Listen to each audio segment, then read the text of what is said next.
Hook. In just a few seconds, Grant Cardone has the power to alter your viewpoint on money.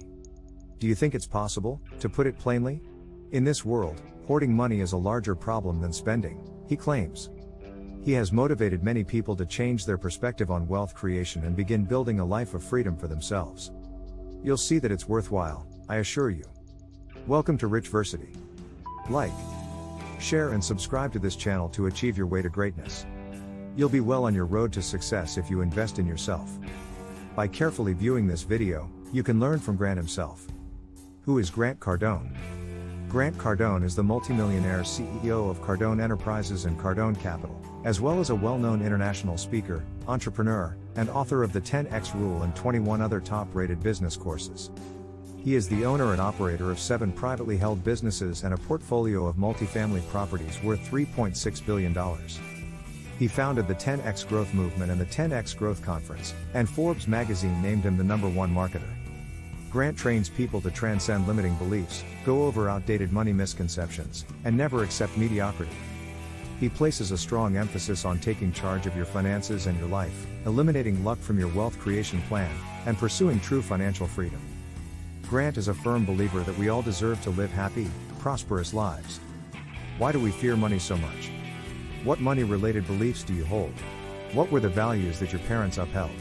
We've all grown up with different limiting notions about wealth, what it takes to get it, and whether or not we deserve it. We need to dispel a lot of money myths in order to achieve wealth. Although we all have the ability to improve our situation, sometimes even the greatest of intentions fall short. We aren't being lazy, that's why. It's not for want of intelligence on our part. Even while our environment has a significant impact on how we think and the opportunities available to us, it is not the source of this. The more you see financial moguls like Grant Cardone, the more you'll see that education, or miseducation, is to blame for our inability to rise above the sea. Because of this, a great deal of us experience ongoing concern related to our financial situation. Even well-intentioned financial education, according to Grant, isn't necessarily beneficial. Not because we should reject everything we've ever been taught, but rather so that we can be open to different viewpoints, we should challenge what we learn. They might hold the secret to overcoming our constraints. Grant gives highly desirable content and knowledge to help people avoid costly mistakes and advance their company and prosperity strategy, whether he is teaching sales techniques, coaching clients in mindset mastery, or sharing his best-kept secrets in his books. The effects of limiting beliefs on the scarcity mentality.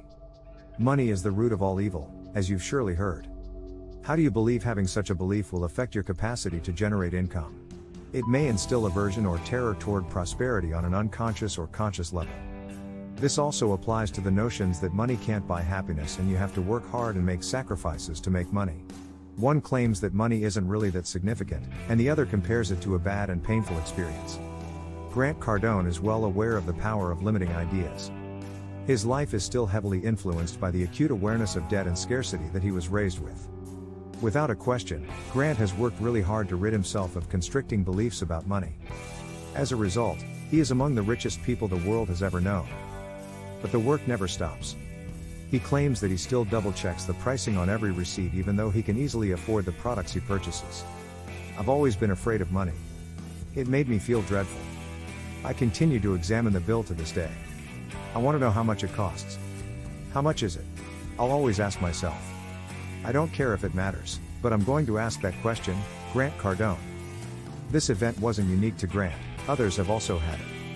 Many people are easily motivated to care about the worst-case scenario, even when they are wealthy. Their conditioned reflex when it comes to money is to never let their guard down. They are unable to relax because they are used to thinking continuously about money and constantly preparing for bad news. Grant believes that people are more likely to hoard as a result of these constricting presumptions. He also spoke about a family member who would work very hard, save money, and bury it in the backyard.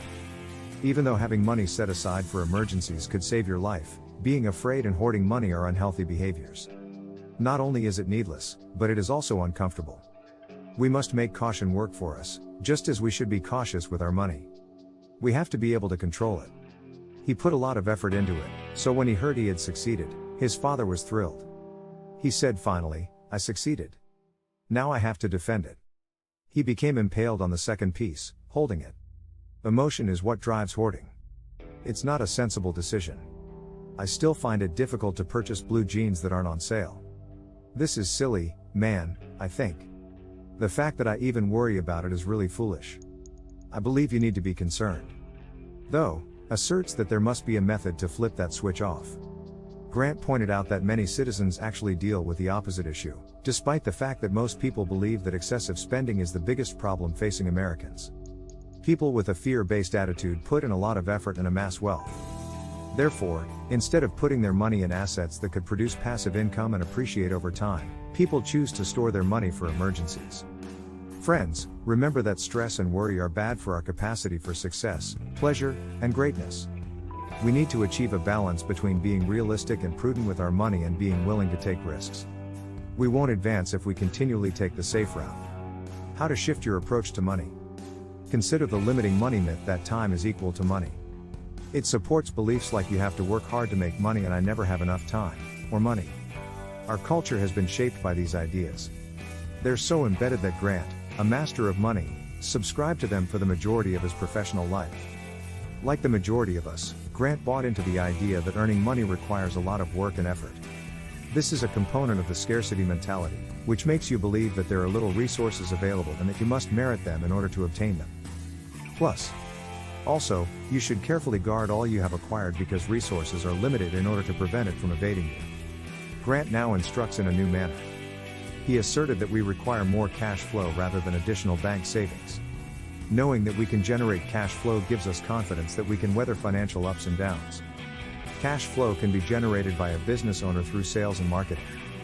Be tenacious in your search for fresh leads and educate yourself on how to turn them into high-paying clients and consumers. Learn as much as you can about effective sales and marketing strategies because these are what keep your business running more than anything else. Of course, making wise investments is another strategy to generate cash flow. Investing in real assets, which are tangible possessions whose value is based on their intrinsic value, is how you should be generating passive income. Real assets include things like gold and real estate. Financial assets, on the other hand, derive their worth from an immaterial factor. Patents and copyrights are two examples of intangible value. You might be able to stop exchanging time for money in the future by making investments in physical things. Grant, for instance, never spends any of his earnings. He doesn't use passive income for consumption. Instead, he invests everything he makes. Don't limit yourself, even though you might not think you can accomplish this. Reasons why you should invest in yourself. You are the most valuable actual asset of all. To invest in you, you don't have to become an expert in either Bitcoin or real estate. You should be aware of the courses, mentors, and training that will maximize your return on investment because you are the expert on you. By putting money into your business and well-being, you can invest in yourself. Even if you work in an office, you may still develop an attitude of autonomy by investing in your personal brand if you don't already have one. As you can see, thinking is the key to money creation. Why Grant would pay for his own secretary when he didn't have two is a mystery. That could seem to be the very opposite of creating riches. Don't you need to make savings where you can? The problem is that it reinforces the idea of scarcity. When given the choice, resist the urge to buy something at the very lowest price. Take a long view. Consider your freedom and liberty. Consider the kind of life you want. Create the conditions that will allow you to access money when you need it, rather than just saving for rainy days. Hey, there, this is our main channel. Like, share and subscribe to this channel. Thanks for watching.